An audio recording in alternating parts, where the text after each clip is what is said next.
Today we are going to clear a common misunderstanding about the United States trade deficit. Furthermore, I'm going to explain to you why trade deficit is not a bad thing. On the contrary, it can be good for the United States economy and average Joe like you and me.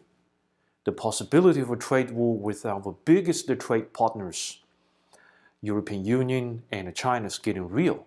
After the White House declares tariffs on steel and aluminum and the Chinese goods, China promised to retaliate.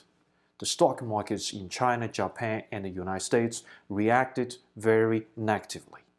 So, is trade deficit really that sensitive to the world? My name is Mark. I grew up in China and came to the United States for graduate degrees.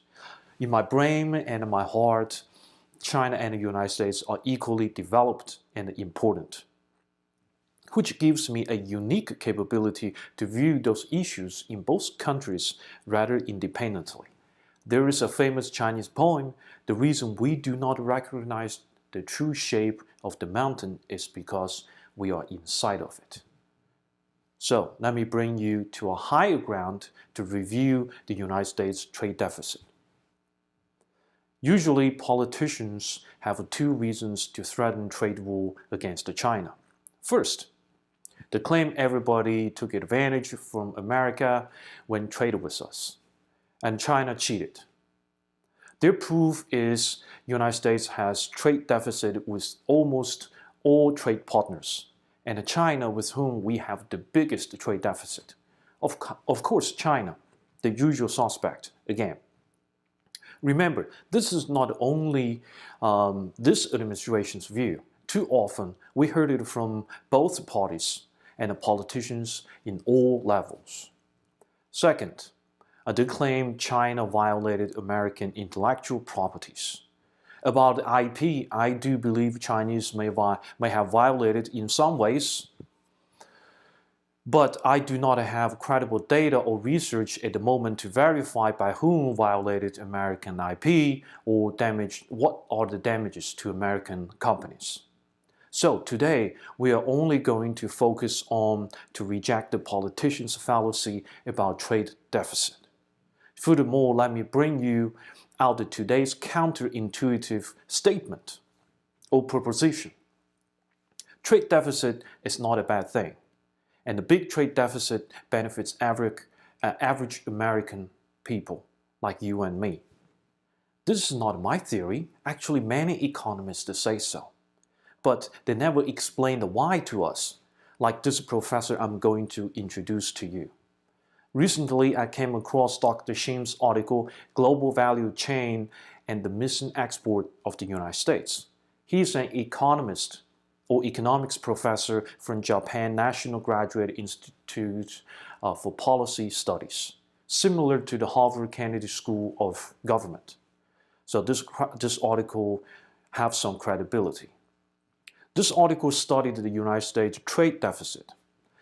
United States, we all know, maintained high trade deficit for many, many years. And it has deficit with almost all our trade partners.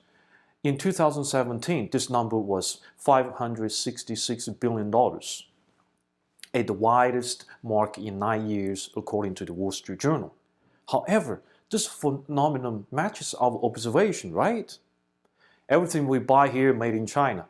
On the other hand, besides some airplanes, some agricultural products such as soybeans and beef, there's not much we can sell to Chinese. Note, beef was a new product we export to China. Also, American, we love to spend. Private consumption counts 70% of our GDP, so it makes sense that the United States maintain high trade deficit.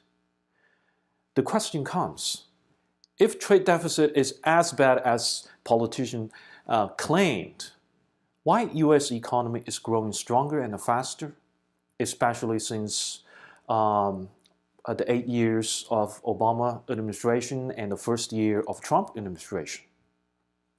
According to Dr. Shim's study, we have been cheated by politicians. The United States trade deficit is not that high because a huge portion of United States export is missing. The root of this problem is the way how customs calculate imports and export. It's outdated. Now I'm using an example to explain to you. Nike, who counts 1/3 of global athletic footwear market share. It's headquartered in Eugene, Oregon, focused on technology, design, and branding. Nike also has almost no manufacturing facilities in the United States. All production-related activities are outsourced to other countries like China. So Nike, like many global companies, built a value chain around the world, and it only controls technology R&D and branding, hence to absorb the biggest portion of the profit from each product sold. In other words, those companies also export, that is the intangible assets, such as brand, intellectual properties. However, here comes the funny thing. Those portions of export do not show on United States customs papers. Why? It's because the Nike shoes sold around the world did not go through American customs. Instead, they are exported from China. Of course, their contribution to the United States export number is zero.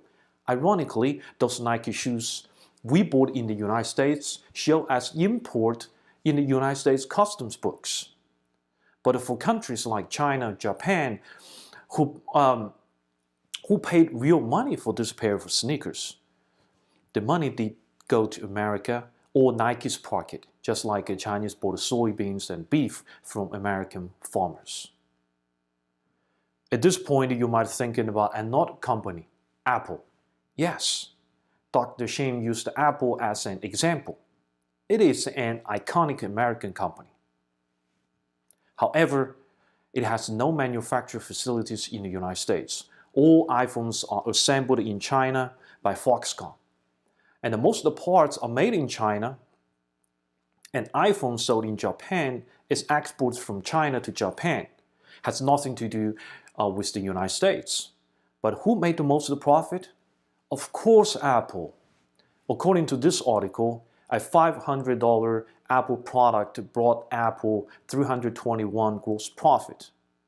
In the same time, contributed $351 to other countries' export, and added only $10.75 to the United States export. You see, Chinese workers and companies did not make much money, but counted for huge export numbers.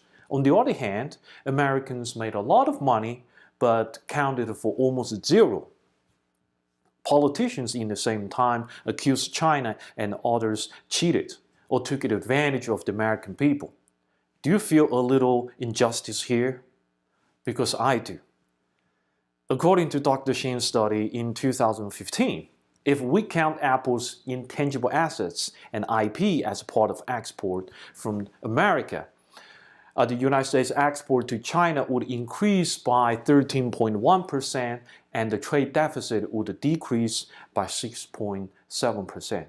Don't forget it, this only count Apple, one company.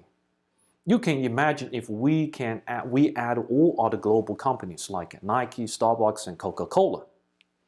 In this article, Professor Shin also analyzed Apple's impact on Japan-US trade. Like China, Japan has a huge trade surplus against the United States. In 2015, this number was $70 billion. $60 billion come from the cars exported to the United States. However, Japanese bought a lot of iPhones. iPhone has 70% market share in Japan. On the customs papers, those iPhones are exported from China. Again, if we add Apple intangible assets, the US to Japan export would increase by 10.1% and the US to Japan trade deficit would decrease by 9.1%. Remember, this is only Apple. This is not the only Dr. Shin's view. Bloomberg Economics reported. To take the familiar example of iPhone, the impact of tariffs would be spread between South Korea, Japan, and Taiwan suppliers, Chinese assemblers, and the United States owner of the brand and intellectual property. Now let me answer why trade deficit is a good thing for the United States, and why bigger trade deficit would benefit the average guy like you and me. There's no need for me to argue cheap imports save American consumers a lot of money. As I mentioned before, Apple's huge profit made from all over the world make its stock price grow ever higher, and can pay lucrative dividend to his shareholders. Average guy who owns Apple stock, mutual fund, or just even invest in 401k, Apple stock is a good investment vehicle. By the way, most index mutual funds have big Apple positions. The logic here is more iPhone or Nike sneakers sold around the world, the higher the United States trade deficit will be. Let me bring this argument one step further. If we bring all manufacturers back in the United States, would you buy a $3,000 iPhone or $500 sneakers? The answer is no. At least I won't. Can you imagine what iPhone sales, what would happen when iPhone sales slide 30%? What would happen to its stock? The Apple stock could take a nosedive along with our pensions and retirement savings. This is not just my view. The White House new economic advisor Larry Kudlow said trade deficit is a good thing for America recently in CNBC. We are not just going to stop here, explain the United States trade deficit. We have just discovered a new global trade model. In other words, a new type of globalization.